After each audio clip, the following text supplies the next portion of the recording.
ધોરણ 12 વિષય તત્વજ્ઞાન એમાં પ્રકરણ 1 વિધાનના રૂપો અને તેના પ્રકારો। અહીં આ પ્રકરણમાં આપણે જોઈશું તો વિગતવાર માહિતી આપણે જોઈએ। અર્વાચીન તર્કશાસ્ત્રમાં પ્રતીકોનો બહોળા પ્રમાણમાં ઉપયોગ થાય છે। પ્રતીકોના બહોળા ઉપયોગને કારણે અર્વાચીન તર્કશાસ્ત્રને પ્રાતીક તર્કશાસ્ત્ર તરીકે ઓળખવામાં આવે છે।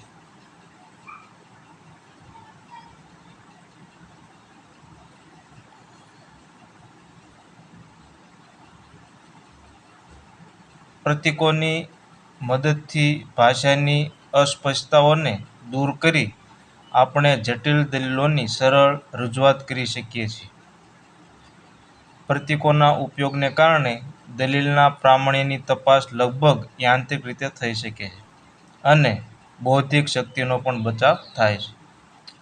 અહીં પ્રતીકોની મદદથી તો ત્યાંથી કરીને અહીંયા બચાવ થાય છે ત્યાં સુધીનું આપણે જોઈએ તો એક પ્રશ્ન બને કે પ્રતીકોનું મહત્વ જણાવો, તો આ પ્રતીકોનું મહત્વ અહીંયા સુધી જોવા મળે છે।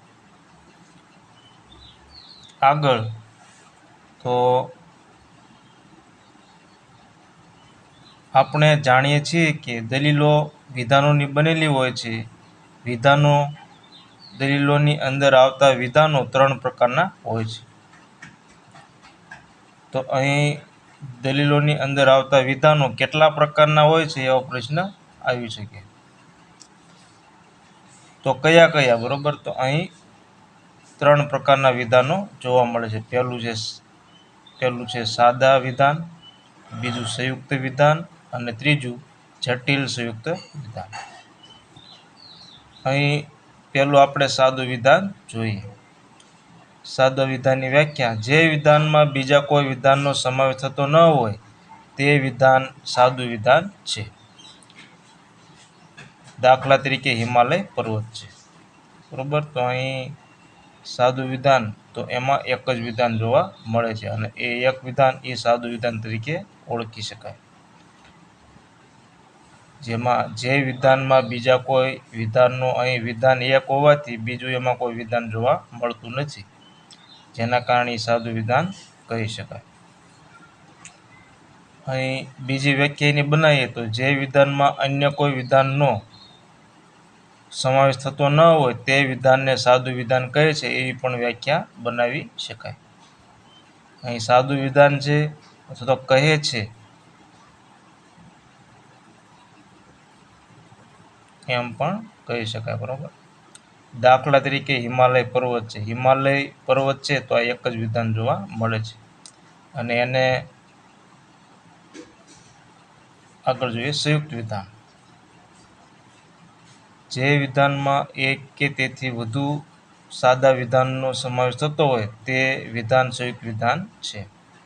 સંયુક્ત વિધાનમાં એક વિધાન હોય, બરોબર, તો એની સાથે બીજું વિધાન જોડાયેલું હોવાથી અહીં સાદા વિધાનમાંથી સંયુક્ત વિધાન બનતું હોય છે।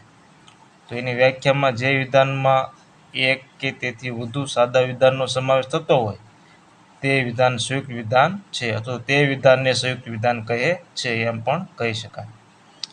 અહીં ઉદાહરણ આપેલું છે, દાખલા તરીકે હિમાલય પર્વત છે અને ગંગા નદી છે। તો પહેલું વિધાન હિમાલય પર્વત છે અને બીજું વિધાન ગંગા નદી છે।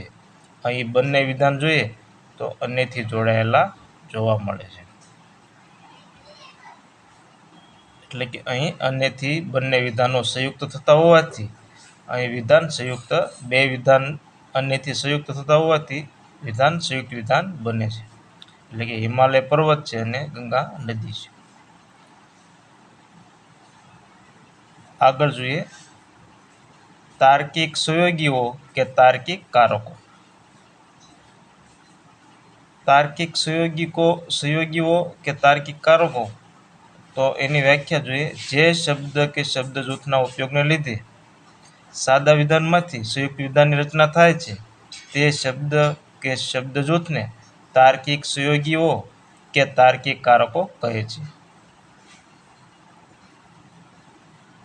બરોબર? અહીં જોઈએ તો શબ્દ હોય છે અને એની સાથે અથવા તો શબ્દ જૂથ હોય છે અને એનો ઉપયોગ કરીએ તો સાદા વિધાન હોય તો એ શબ્દ કે શબ્દ જૂથના આધારે વિધાન સંયુક્ત વિધાન બને છે.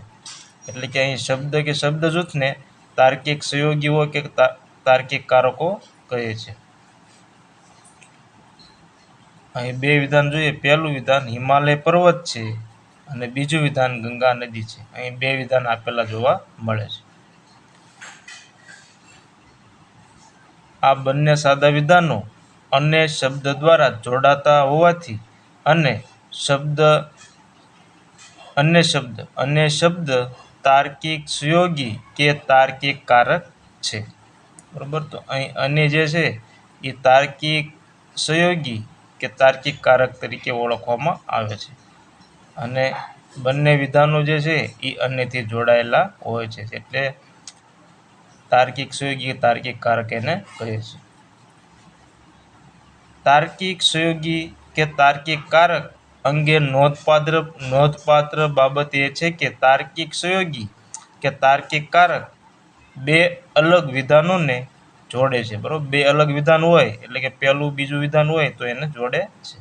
એટલું જ નહીં, પરંતુ તે દ્વારા બે વિધાનો અલગ ન રહેતા બંને વિધાનોને સમાવનારું એક નવું વિધાન બને છે. એટલે કે અહીં બે વિધાનો છે, બરોબર, તો એ બંને વિધાનો અન્યથી જોડાયેલા હોય ત્યારે એક વિધાન નવું વિધાન બનતું જોવા મળે છે અને વિધાન કેવું હોય છે? સંયુક્ત વિધાન હોય છે. આ નવા વિધાનનું સત્યતા મૂલ્ય તેના ઘટકરૂપ વિધાનોના સત્યતા મૂલ્યને આધારે નક્કી થતું હોવાથી આ રીતે તાર્કિક સહયોગીઓ કે તાર્કિક કારકો સત્યતા ફલલક્ષી કારક છે. બરોબર, તો અહીં સત્યતા ફલનલક્ષી કારક કોને કહે છે? બરોબર, તો અહીં સત્યતા ફલનલક્ષી કારકની વ્યાખ્યા જોવા મળે છે કે જે વિધાનો, અહીં આપણે આગળ એવું લખી શકાય, જે વિધાનનું સત્યતા મૂલ્ય તેના ઘટકરૂપ વિધાનના સત્યતા મૂલ્યને આધારે નક્કી થતું હોવાથી, બરોબર, આગળ આપણે નક્કી થતું હોવાથી તે કારકને એમ કહી શકાય, તે કારકને સત્યતા ફલનલક્ષી કારક કહે છે. સત્યતા ફલનલક્ષી કારક આપણે આગળ જોઈશું, વિગતવાર માહિતી આવે છે એની. અને 5 પ્રકારના જે છે, બરોબર, નિષેધ, શરતી, દ્વિશરતી, વિકલ્પન અને સમુચ્ચય, 5 તાર્કિક કારકો જે છે, તાર્કિક સહયોગી, તો એના સત્યતા ફલનલક્ષી કારક છે. અહીં નીચેના મુદ્દાઓ નિષ્પન્ન એટલે કે ફલિત કરી શકાય છે. તો અહીં તાર્કિક સહયોગી કે તાર્કિક કારક તરીકે કેવી રીતે ઓળખાય? તો એના નીચેના મુદ્દાઓ ફલિત થતા જોવા મળે છે. જેમાં પહેલું છે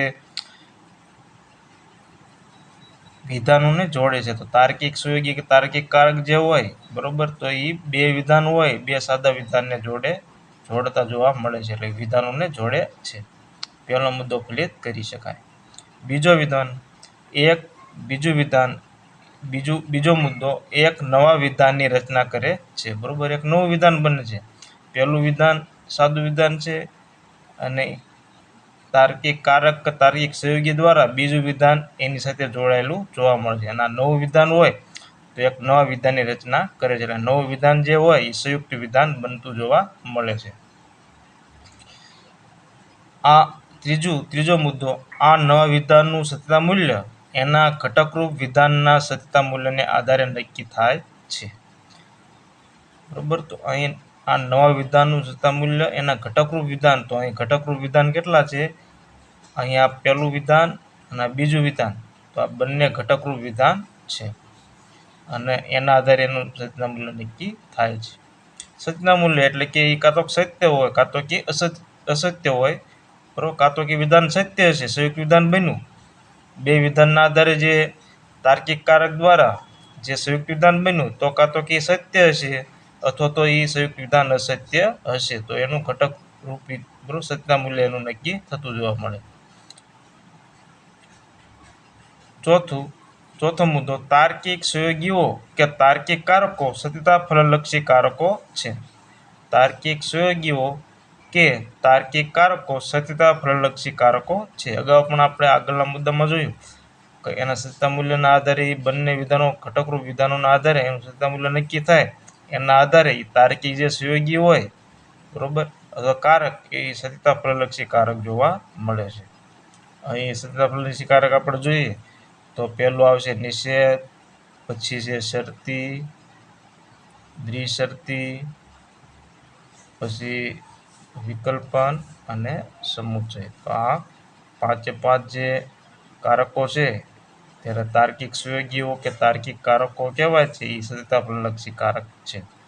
અહીં નિષેધ હોય તો નહીં, શરતી એટલે કે જો તો, દ્વિશરતી એટલે જો તો અને તો જ, વિ એટલે કે વિકલ્પન અને સમુચ્ચય એટલે કે અને. બરોબર, વિ એટલે કે કાં તો અથવા બરોબર અને સમુચ્ચય એટલે કે અને.